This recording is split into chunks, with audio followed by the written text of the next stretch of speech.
Olá pessoal, sejam todos bem-vindos à aula de hoje. Tenho certeza que os assuntos dessa aula serão fundamentais para o seu enriquecimento cultural e, claro, para que você consiga fazer uma excelente prova do Enem.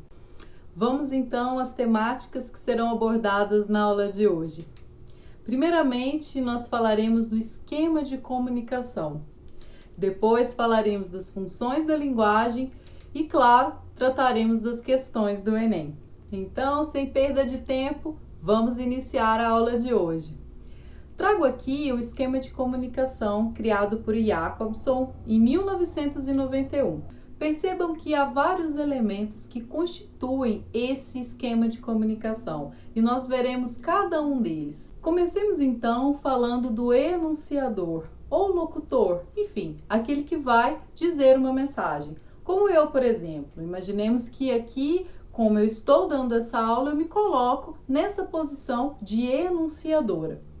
E claro que eu vou ter que levar em consideração que na minha frente, diante de mim, existe um enunciatário ou um interlocutor, ou seja, aquela pessoa que está aí me assistindo, você, meu caro aluno. Muito bem, e para que eu possa me dirigir a você, é claro, eu preciso de uma mensagem, preciso ter algo para dizer para você. E este algo vai ser composto, é claro, com um código. No caso, nós estamos usando a língua portuguesa, mas não só a língua é aqui utilizada como código, vocês também estão me vendo, então há, além da língua, todo um gestual, todo um aparato imagético, como esse que vocês estão assistindo na aula, que também vão funcionar como código, certo? A mensagem, ela precisa chegar por vocês de alguma maneira. No caso, a nossa aula não é presencial, ela é virtual. Então, qual é o canal por onde essa mensagem, essa aula está sendo transmitida? Nós temos uma plataforma que vai hospedar o vídeo dessa aula até ele chegar aí, de maneira que você irá acessá-lo e aí sim ele vai aparecer na tela do seu computador ou do seu celular. E além dessa mensagem que vai chegar até você por um determinado canal, nós, é claro, temos o assunto sobre o que essa mensagem fala, qual é a temática, qual é o contexto discursivo a que ela se insere, certo? Então, são todos esses elementos que vão constituir o esquema da comunicação pensado por Jacobson. Obviamente, esse esquema da comunicação, ele não é só constituído por esses elementos. Nós também temos ruídos. O que são os ruídos? Não são necessariamente barulhos inconvenientes, mas são elementos que podem atrapalhar o funcionamento desse esquema de comunicação. Pode ser uma falha na interpretação, pode até ser mesmo um barulho ou qualquer coisa que prejudique este funcionamento. Além disso, nós temos posições enunciativas distintas. Essas posições enunciativas distintas, elas se dão pelas relações de poder. Tudo isso dentro de um mesmo esquema comunicacional, dentro de um mesmo momento de conversa. Imaginem que nós temos aqui no lugar do enunciador um funcionário e como enunciatário, como interlocutor, nós temos o patrão. Então aqui há relações de poder postas. E isso vai se dar em diversas manifestações discursivas. Essas relações de poder, elas vão constituir todo e qualquer esquema de comunicação, porque essas posições sempre serão ocupadas por determinadas pessoas que estão ali conversando, seja uma relação familiar entre pai e filhos, profissional entre patrão e empregado, acadêmica entre aluno e professor. A nossa sociedade ela é composta por essas relações de poder e é claro que o sistema de comunicação não vai fugir delas. Agora, de outra maneira, vamos pensar que esse esquema de comunicação se dá ali naquele momento em que você está fazendo uma prova. O enunciador, é claro, que vai ser aquele órgão do governo que vai preparar o caderno de linguagens, por exemplo. E você ali está sentado, recebendo a prova, é o enunciatário, é o interlocutor. E ali nós temos todo este sistema de comunicação posto, porque nós vamos ter um código sendo utilizado, seja verbal, seja não verbal, porque nós também temos diversas imagens que vão constituir a prova do Enem. O canal, nós podemos dizer que o suporte papel é que vai levar para você a mensagem sobre determinados assuntos no contexto de um vestibular, por exemplo. E é lógico que nós também poderemos ter influências externas ali, porque há também uma relação de poder, uma vez que você vai se submeter àquele vestibular. Então, ali na relação de poder, nós vamos ter o MEC posto numa posição superior aí nessa relação de poder, e você, o sujeito aluno, vestibulando, que está ali se submetendo a essa avaliação. E outros fatores também são observados. O aluno ali, ele pode estar nervoso, tenso, pode ouvir um barulho de alguém que não para de tossir ou que amaceta um pacote de bolacha, enfim, entre outras questões que podem estar acontecendo durante o momento daquela prova. É claro que a gente espera que nenhum ruído nos atrapalhe, né? Vamos torcer para que não tenhamos nenhuma interferência durante esse momento crucial. Bom, acredito que vocês devam ter compreendido o funcionamento desse esquema de comunicação. Então agora eu convido vocês a pensar sobre o funcionamento da linguagem em cada um desses pontos aí desse esquema comunicacional. Vamos compreender de que forma as funções da linguagem são utilizadas pelos falantes. Iniciando então com a primeira função, que é a função emotiva. Essa primeira função, ela traz um caráter expressivo para a linguagem. E, para tanto, este caráter expressivo vai conferir a essa função emotiva da linguagem a subjetividade, a opinião, o olhar íntimo, pessoal de cada um, do emissor, daquele que fala. Portanto, o uso do eu, da primeira pessoa, é marcado pela função emotiva. A segunda função que eu trago para vocês é a conativa. Essa função da linguagem, ela leva em consideração o outro, o nosso interlocutor, para quem a gente dirige uma dada mensagem. Nessa função da linguagem é muito recorrente o uso do vocativo, que é aquele termo que utilizamos para chamar o outro. Além do uso do vocativo, os verbos no imperativo também são uma marca dessa função da linguagem. Os verbos no imperativo são aqueles verbos que dão ordem e muito frequentemente utilizados pelas propagandas. Beba, compre, leia, não perca. Enfim, são bem utilizados por esse estilo de texto. Enfim, são elementos muito utilizados por aqueles que visam convencer o outro a uma determinada ação. Por isso, o foco é no destinatário, no interlocutor e ao uso da segunda pessoa. Trago agora a terceira função da linguagem, que é a referencial. Diferentemente das duas anteriores, essa função da linguagem toma como foco o assunto, um determinado tema, e não o eu ou o outro, certo? Essa função referencial, ela não é subjetiva, pelo contrário, ela é objetiva, ela usa uma linguagem precisa. Por isso, o uso da terceira pessoa, justamente para que haja esse afastamento do eu que está ali escrevendo. Muito bem, esta função da linguagem é comumente observada em textos informativos. Aqueles textos que buscam instruir, que buscam abordar um determinado tema para esclarecer os seus leitores. Nós podemos enxergar a função referencial, por exemplo, em artigos científicos, em reportagens ou até mesmo em textos instrucionais. A quarta função é a função fática. Essa função busca testar o canal, o meio de comunicação. Ela é verificativa. Já perceberam quando vocês estão em uma ligação e em vários momentos você precisa responder para o outro um oi, sei, até mesmo um alô? Justamente porque essas marcas linguísticas, elas vão mostrar para o outro que está ali conversando com você que você está ali e que a mensagem está chegando perfeitamente até você, que está havendo então uma compreensão da mensagem por meio daquele canal por onde ela está passando. E essa função fática também é observada em outros momentos comunicativos. Agora, com o aumento das aulas virtuais, principalmente aquelas online, há sempre um: vocês estão me ouvindo? Conseguem ver esse compartilhamento de tela? Enfim, essas perguntas e as respostas que vão vir funcionam para verificar se o canal está ok, se a mensagem está chegando. Portanto, na função fática, o foco está no canal. Muito bem.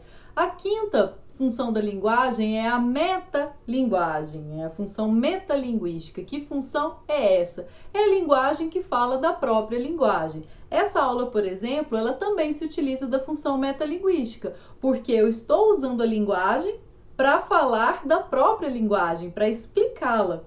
Então, a metalinguagem ela é muito observada em diversos momentos, como por exemplo, você está lá assistindo um filme e de repente dentro deste filme aparece alguém vendo um filme.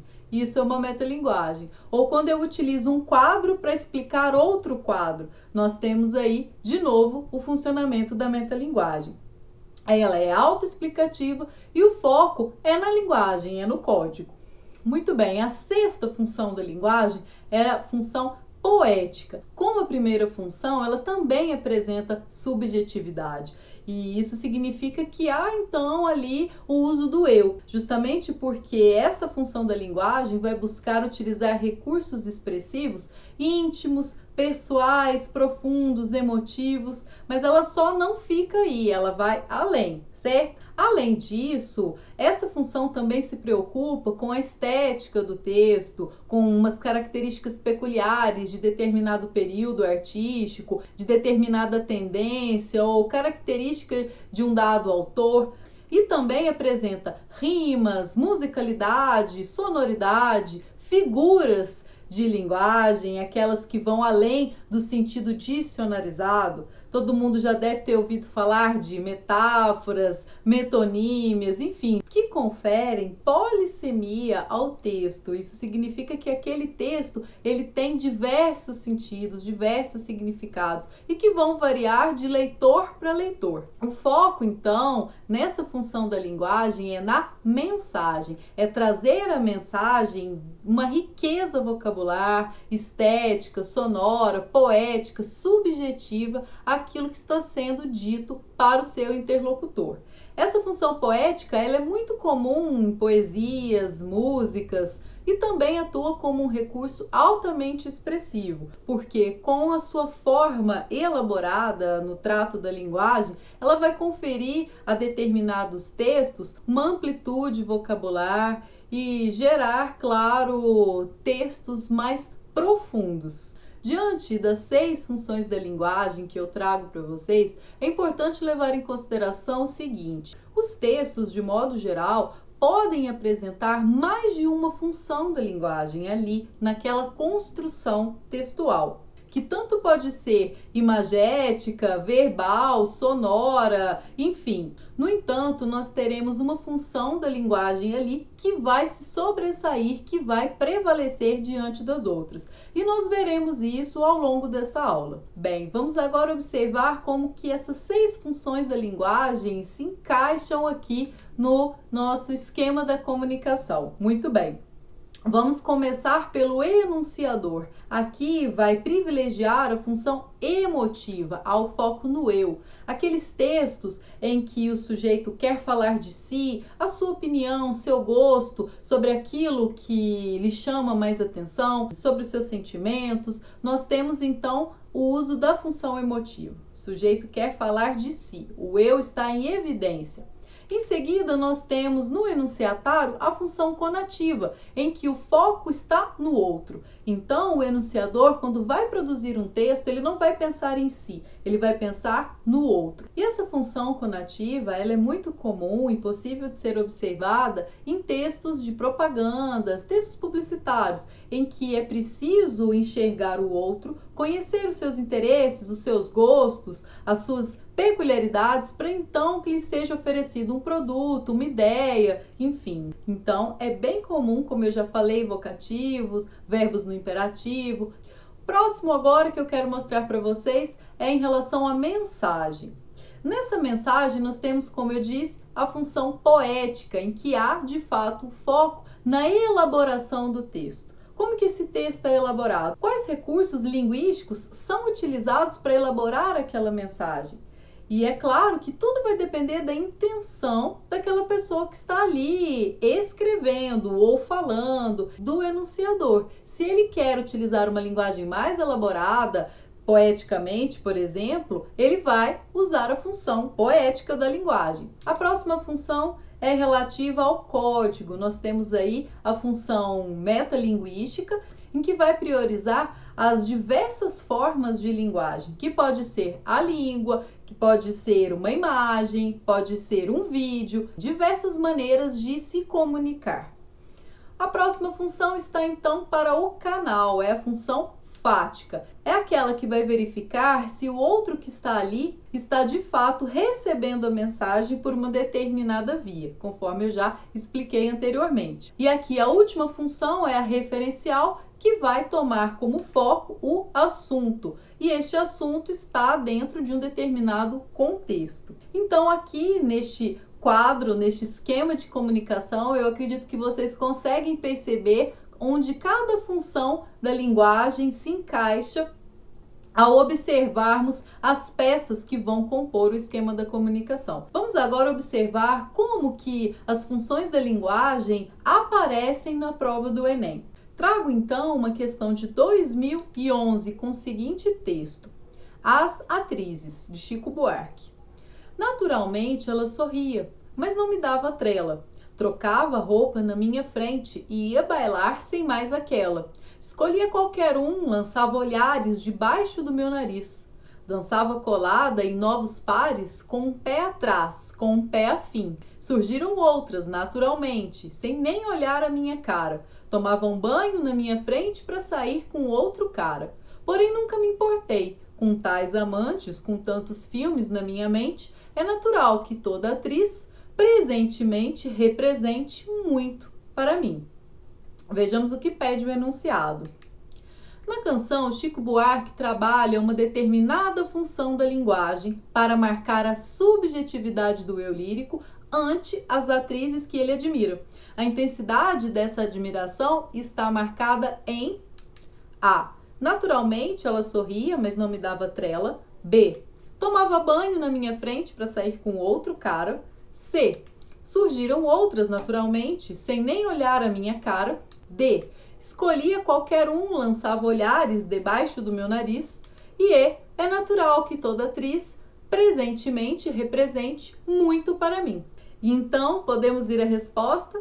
Imagino que vocês já observaram que este texto lança a mão de duas funções da linguagem, a linguagem emotiva e a linguagem poética. É claro que a função poética ela está acima da linguagem emotiva, porque nós temos aí o uso do eu lírico, aquela voz que aparece na música e na poesia, por exemplo. Podemos ir à resposta? Vamos a ela. É a letra E. É natural que toda atriz presentemente represente muito para mim. Estes versos significam a opinião do eu lírico a respeito das atrizes. Veja como está o enunciado. O enunciado é a chave para que a gente consiga interpretar a mensagem e aquilo que está sendo pedido. Muito bem. O enunciado pede para que seja observada a intensidade da admiração do eu lírico pelas atrizes. E essa intensidade ela vai aparecer na letra E, porque o eu lírico coloca que as atrizes representam muito para ele. E o muito vai mostrar uma intensidade. E é interessante também pensar nessa questão da representação. As atrizes estão ali representando. No entanto, quando o eu lírico fala que elas representam muito para ele, não significa que elas atuam como atrizes para ele, mas que elas significam muito para ele. Então, na letra E estão os versos que vão demonstrar que há uma intensidade do eu lírico, utilizando essa função poética, para dizer a respeito daquilo que ele acha importante, através do uso do eu. Muito bem, vamos para a próxima questão. É de 2016 e nós temos um texto da Marisa Lajolo. Ler não é decifrar, como num jogo de adivinhações, o sentido de um texto. É a partir do texto ser capaz de atribuir-lhe significado, conseguir relacioná-lo a todos os outros textos significativos para cada um, reconhecer nele o tipo de leitura que o seu leitor pretendia e, dono da própria vontade, entregar-se a essa leitura ou rebelar-se contra ela, propondo uma outra não prevista. Nesse texto, o autor apresenta reflexões sobre o processo de produção de sentidos, valendo-se da metalinguagem. Essa função da linguagem torna-se evidente pelo fato de o texto a. ressaltar a importância da intertextualidade, b. propor leituras diferentes das previsíveis, c. apresentar o ponto de vista da autora, d. discorrer sobre o ato da leitura e e. focar a participação do leitor. Bom, se o texto é uma metalinguagem, como o próprio enunciado coloca, não percam o enunciado de vista, então isso significa que o texto está falando do texto, certo? Então a resposta só pode ser a letra D, discorrer sobre o ato da leitura. Essa alternativa D vai demonstrar que o texto vai utilizar da língua para falar da língua, vai falar da leitura durante o seu momento de leitura. Percebam? As demais alternativas não mostram que o texto retoma ele mesmo. Ali a letra A vai dizer que é importante retomar outros textos. A B vai dizer que é importante propor leituras diferentes daquelas previsíveis. A C apresenta um ponto de vista da autora. Nada disso constitui metalinguagem. E a letra E diz que é para focar na participação do leitor. Não, a metalinguagem aqui então está em discorrer sobre o ato da leitura, certo? A alternativa correta então é a letra D, porque ela vai apontar que esta função da metalinguagem se dá ao discorrer sobre o ato da leitura, que é justamente sobre o que o texto aborda. Muito bem, vamos então a outra questão de 2016. Nós temos aqui um texto grande, mas vamos ter que ir a ele para poder responder a pergunta. Centro das atenções de um planeta cada vez mais interconectado, a floresta amazônica expõe inúmeros dilemas. Um dos mais candentes diz respeito à madeira e sua exploração econômica, uma saga que envolve os muitos desafios para a conservação dos recursos naturais às gerações futuras. Com um olhar jornalístico, crítico e ao mesmo tempo didático, adentramos a Amazônia em busca de histórias e sutilezas que os dados nem sempre revelam. Lapidamos estatísticas e estudos científicos para construir uma síntese útil a quem direcione esforços para conservar a floresta, seja no setor público, seja no setor privado, seja na sociedade civil. Guiada como uma reportagem rica em informações ilustradas, a obra Madeira de Ponta a Ponta revela a diversidade de fraudes na cadeia de produção, transporte e comercialização da madeira, bem como as iniciativas de boas práticas que se disseminam e trazem esperança rumo a um modelo de convivência entre desenvolvimento e manutenção da floresta. Vejamos o que pede o enunciado. Ao fim de alcançar seus objetivos comunicativos, os autores escrevem esse texto para a. apresentar informações e comentários sobre o livro, b. noticiar as descobertas científicas oriundas da pesquisa, c. defender as práticas sustentáveis de manejo da madeira, d. ensinar formas de combate à exploração ilegal da madeira, e e. demonstrar a importância de parcerias para a realização da pesquisa. E aí, qual função está sendo utilizada aqui? Podemos ir à resposta? É a letra A. Apresentar informações e comentários sobre o livro. Esse texto utiliza a linguagem referencial. Está informando o leitor sobre os assuntos que o livro Madeira de Ponta a Ponta irá tratar.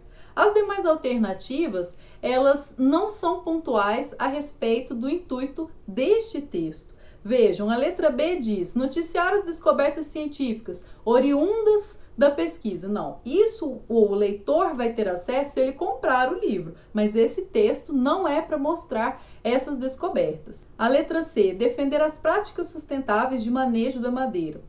Não, pode ser que o livro vá defender essas práticas, mas não este texto.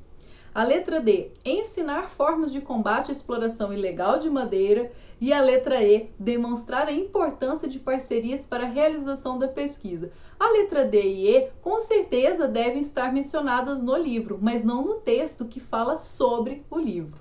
Neste caso, o intuito deste texto é apresentar informações sobre o livro, para que você tenha o interesse de lê-lo, para que você esteja informado sobre o que aquele livro trata. Vamos a uma questão de 2015. 14 coisas que você não deve jogar na privada, nem no ralo. Elas poluem rios, lagos e mares, o que contamina o ambiente e os animais. Também deixa mais difícil obter a água que nós mesmos usaremos. Alguns produtos podem causar entupimentos. Cotonete, fio dental, medicamento e preservativo, óleo de cozinha, ponta de cigarro, poeira de varrição de casa, fio de cabelo e pelo de animais, tinta que não seja à base de água, querosene, gasolina, solvente, thinner. Jogue esses produtos no lixo comum. Alguns deles, como óleo de cozinha, medicamento e tinta, podem ser levados a pontos de coleta especiais que darão a destinação final adequada. Vejamos o que traz o enunciado.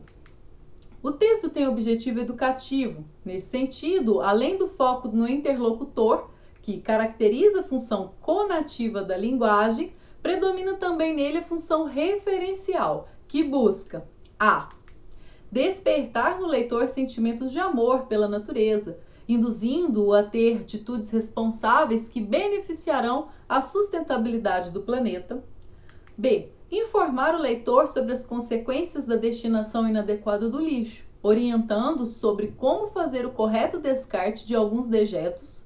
C. Transmitir uma mensagem de caráter subjetivo, mostrando exemplos de atitudes sustentáveis do autor do texto em relação ao planeta. D. Estabelecer uma comunicação com o leitor, procurando certificar-se de que a mensagem sobre ações de sustentabilidade está sendo compreendida. E E. Explorar o uso da linguagem, conceituando detalhadamente os termos utilizados de forma a proporcionar melhor compreensão do texto. E aí? Acredito que vocês já sabem qual é a resposta. É a letra B. Informar o leitor sobre as consequências da destinação inadequada do lixo, orientando sobre como fazer o correto descarte de alguns dejetos. O próprio enunciado diz que existem aqui neste texto duas funções da linguagem. Uma é a conativa, é aquela que busca atingir o outro. E a segunda é a referencial, que busca explicar a este outro sobre um determinado assunto. No caso, informar o leitor, que é o principal objetivo da função referencial, de acordo, inclusive, com o próprio enunciado. Justamente porque ele pede para que você foque nesta função e não na outra, na conativa. A letra A diz que é despertar o leitor sentimentos de amor pela natureza, induzindo a ter atitudes responsáveis. Não que isso não possa acontecer, mas não é o foco da linguagem referencial, dessa função. O foco dela é informar, certo? Agora, despertar sentimentos, não que ela não possa fazer, mas não é o foco desta função. A letra C diz que, então, a função referencial busca transmitir uma mensagem de caráter subjetivo. Não, para aí. Esse caráter subjetivo nós temos nas funções emotiva e também na poética. A letra D diz que então busca estabelecer uma comunicação com o leitor. Isso todas as funções, não só a referencial. Procurando certificar-se de que a mensagem sobre ações de sustentabilidade está sendo compreendida. Não, essa aí no caso é a função fática. E a letra E? Então, explorar o uso da linguagem? Não, isso é a função poética, conceituando detalhadamente os termos utilizados de forma a proporcionar melhor compreensão do texto. Não, também não é este o intuito da função referencial e muito menos é o que é posto neste texto. Vamos então à questão próxima, do Enem de 2014. Nós temos aqui um fragmento da obra Contos de Aprendiz, do Carlos Drummond de Andrade. O telefone tocou. Alô? Quem fala? Como? Com quem deseja falar? Quero falar com o senhor Samuel Cardoso. É ele mesmo. Quem fala, por obséquio? Não se lembra mais da minha voz, seu Samuel? Faça um esforço. Lamento muito, minha senhora, mas não me lembro. Pode dizer-me de quem se trata? Vamos ao enunciado. Pela insistência em manter o contato entre o emissor e o receptor, predomina no texto a função A. Metalinguística, B. Fática, C. Referencial, D. Emotiva ou E. Conativa? Bom, acredito que vocês já sabem. Vamos à resposta? É a letra B. Fática, justamente porque é próprio de um diálogo ao telefone a função fática, em que um precisa mostrar para o outro que está ali ouvindo a mensagem. Muito bem, nós não temos aqui a letra A, né, o texto falando do texto, muito menos explicando um determinado assunto para ser a referencial, ou buscando emocionar, ou ainda buscando convencer. Então, não temos as outras funções neste texto que não seja a função fática. Vamos a outra questão do Enem de 2013. Nós temos aqui um quadrinho. Quadrinho quadrado. Definições intangíveis. Um livro é feito de papel costurado ou colado em páginas. Um livro é feito de letras, que formam palavras e de palavras dispostas em sentenças. Será um livro uma sentença? Um livro é feito de histórias e sonhos descritos. Mas um livro só é um livro quando é feito, sobretudo, de olhos. Vamos ao enunciado. Os objetivos que motivam os seres humanos a estabelecer comunicação determinam, em uma situação de interlocução, o predomínio de uma ou outra função de linguagem. Nesse texto, predomina a função que se caracteriza por A. Tentar persuadir o leitor acerca da necessidade de se tomarem certas medidas para a elaboração de um livro.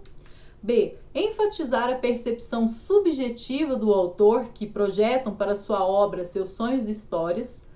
C. Apontar para o estabelecimento de interlocução de modo superficial e automático entre o leitor e o livro. D. Fazer um exercício de reflexão a respeito dos princípios que estruturam a forma e o conteúdo de um livro. E E. Retratar as etapas do processo de produção de um livro, as quais antecedem o contato entre leitor e obra. Vamos então à resposta? Podemos ir a ela? É a letra D. Fazer um exercício de reflexão a respeito dos princípios que estruturam a forma e o conteúdo de um livro. Bom, voltemos ao enunciado. O enunciado diz o seguinte: os objetivos que motivam os seres humanos a estabelecer comunicação determinam, em uma situação de interlocução, o predomínio de uma ou outra função de linguagem. Nesse texto, predomina a função que se caracteriza por. Muito bem, antes da gente ir a essa função que se caracteriza por, nós podemos perceber que o texto utiliza uma linguagem mais reflexiva, uma linguagem subjetiva, justamente porque ele vai chegar no final e vai dizer que um livro só é um livro quando é feito, sobretudo, de olhos. É claro que nós não temos aqui uma linguagem referencial, nós não temos uma linguagem fática, nós temos sim uma metalinguagem. Nós temos a historinha falando da historinha, o texto falando do texto, mas nenhuma das alternativas vai mencionar a metalinguagem. Então, a gente pode perceber que além da metalinguagem, há uma linguagem poética, justamente porque ela traz subjetividade, ela vai olhar um ponto particular e, claro, a linguagem emotiva, porque vai mostrar o eu, que no caso é a constituição de um livro. A letra A diz que seria uma função conativa, por tentar persuadir o leitor. Não. A letra B diz que há então a percepção subjetiva, conforme eu falei, mas que projetam para sua obra os seus sonhos e histórias. Não é isso que trata a leitura. Vejam a letra D. Mostra que essa função traz um exercício de reflexão a respeito dos princípios que estruturam a forma e o conteúdo de um livro. Sim, isso vai acontecer também de forma subjetiva, porque no final ele chega à conclusão de que um livro se faz sobretudo com olhos, mas ao longo do texto ele vai mostrando outras partes que vão constituir o livro. Então essa letra D se encaixa melhor, porque o finalzinho ali da B acaba que vai além, viaja, né, para além daquilo que está posto no texto. A letra C, então, ela é por fora completamente, porque ela vai dizer que esta função utilizada pelo texto aponta para o estabelecimento de interlocução de modo superficial e automático. Não. A letra E diz que a função utilizada busca retratar as etapas do processo de produção de um livro, as quais antecedem o contato entre leitor e obra. Não é sobre isso, ao contrário, aqui está sendo posto que há um contato entre leitor e obra, justamente porque os elementos que farão parte do livro são sobretudo os olhos. Então, os olhos só podem estar ali nesta construção do livro quando o leitor está junto com ele. Muito bem, podemos ir à próxima questão? Vamos a ela, é uma questão de 2012. Desabafo. Desculpe-me, mas não dá para fazer uma crônicazinha divertida hoje. Simplesmente não dá. Não tem como disfarçar. Essa é uma típica manhã de segunda-feira. A começar pela luz acesa da sala que esqueci ontem à noite. 6 recados para serem respondidos na secretária eletrônica. Recados chatos. Contas para pagar que venceram ontem. Estou nervoso, estou zangado. Nos textos, em geral, é comum a manifestação simultânea de várias funções da linguagem, como o predomínio, entretanto, de umas sobre outras. No fragmento da crônica Desabafo, a função da linguagem predominante é a emotiva ou expressiva, pois a. O discurso do enunciador tem como foco o próprio código. B. A atitude do enunciador se sobrepõe àquilo que está sendo dito. C. O interlocutor e o foco do enunciador na construção da mensagem. D. O referente e o elemento que se sobressai em detrimento dos demais. E E. O enunciador tem como objetivo principal a manutenção da comunicação. Vamos então à resposta? É a letra B. A atitude do enunciador se sobrepõe àquilo que está sendo dito. Nesta função emotiva, nós temos o uso do eu acima de tudo, é o foco. O foco do texto nesta função é o eu.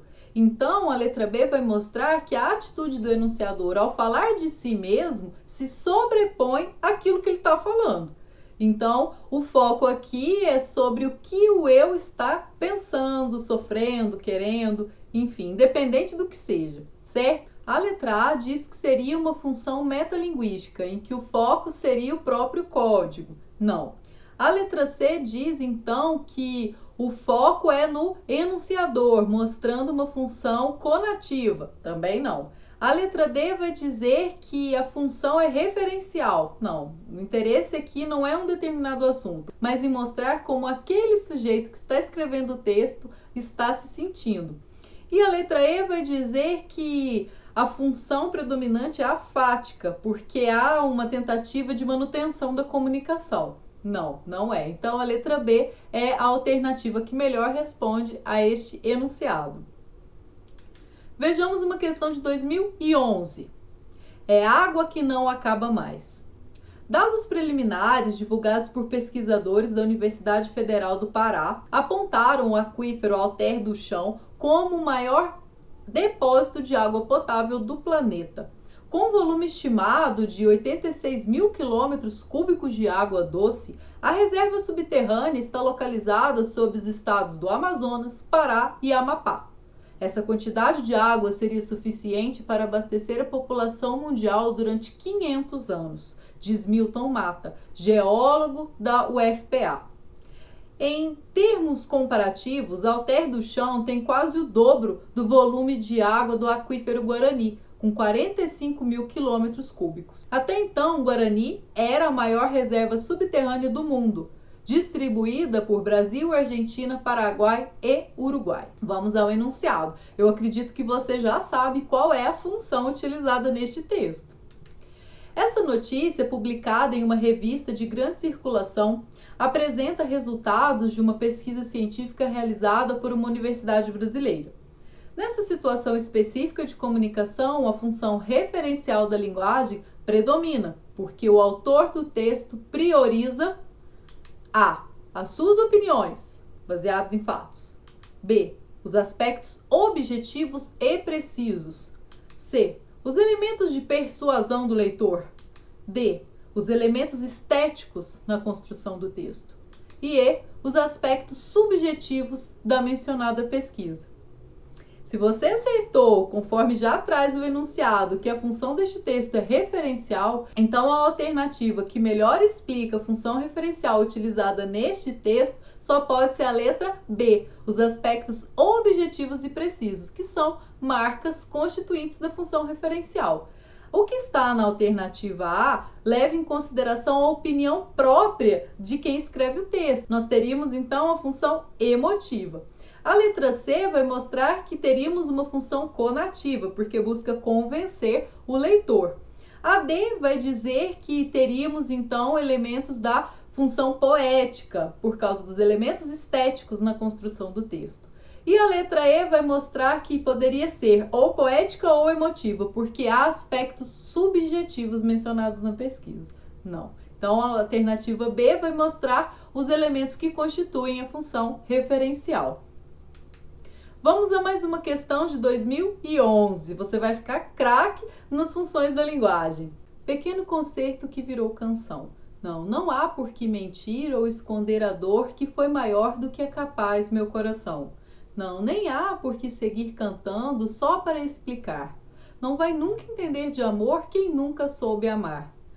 Eu vou voltar para mim, seguir sozinho, até me consumir ou consumir toda essa dor, até sentir de novo o coração capaz de amor.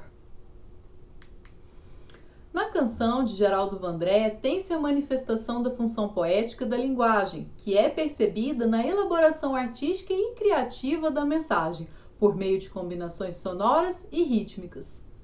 Pela análise do texto, entretanto, percebe-se também a presença marcante da função emotiva ou expressiva, por meio da qual o emissor A imprime à canção as marcas de sua atitude pessoal, seus sentimentos.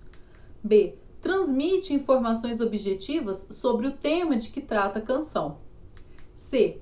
Busca persuadir o receptor da canção a adotar um certo comportamento. D. Procura explicar a própria linguagem que utiliza para construir a canção. E. Objetiva verificar ou fortalecer a eficiência da mensagem veiculada. Bom, acredito que vocês já tenham percebido que a resposta só pode ser a letra A, porque ele imprime à canção marcas de sua atitude pessoal, de seus sentimentos. É claro que a gente também não pode dizer que, de fato, o que está posto na canção tem uma relação com o que o autor dela sente. Isso é confundir o autor da canção com o eu lírico da canção. Claro, o autor ele pode ter os mesmos sentimentos do eu lírico, daquela voz que ele põe ali no poema, mas não significa que um seja o mesmo que o outro.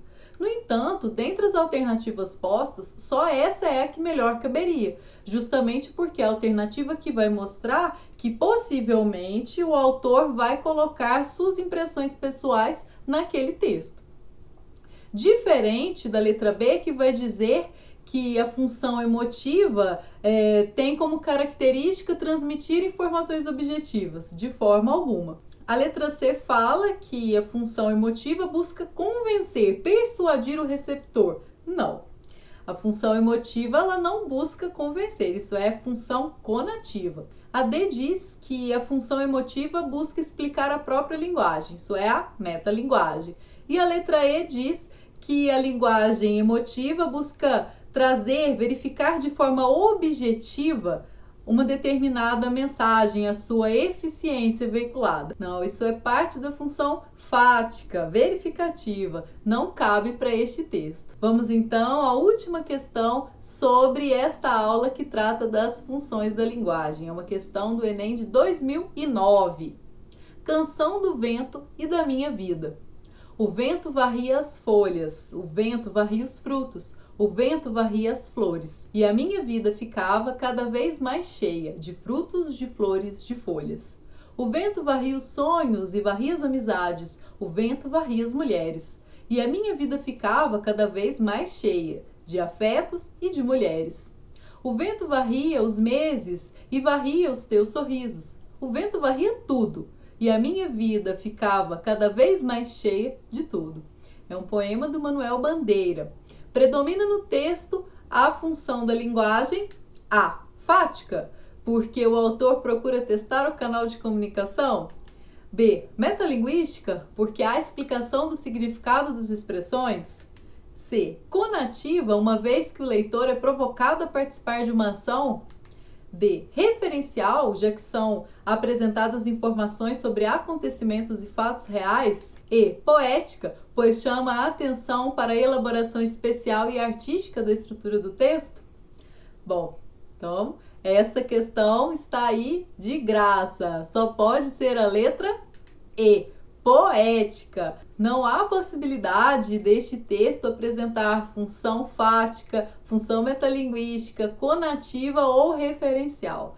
Essa questão estava muito fácil para aquele, claro, que domina as funções da linguagem, como você agora, eu tenho certeza que está dominando.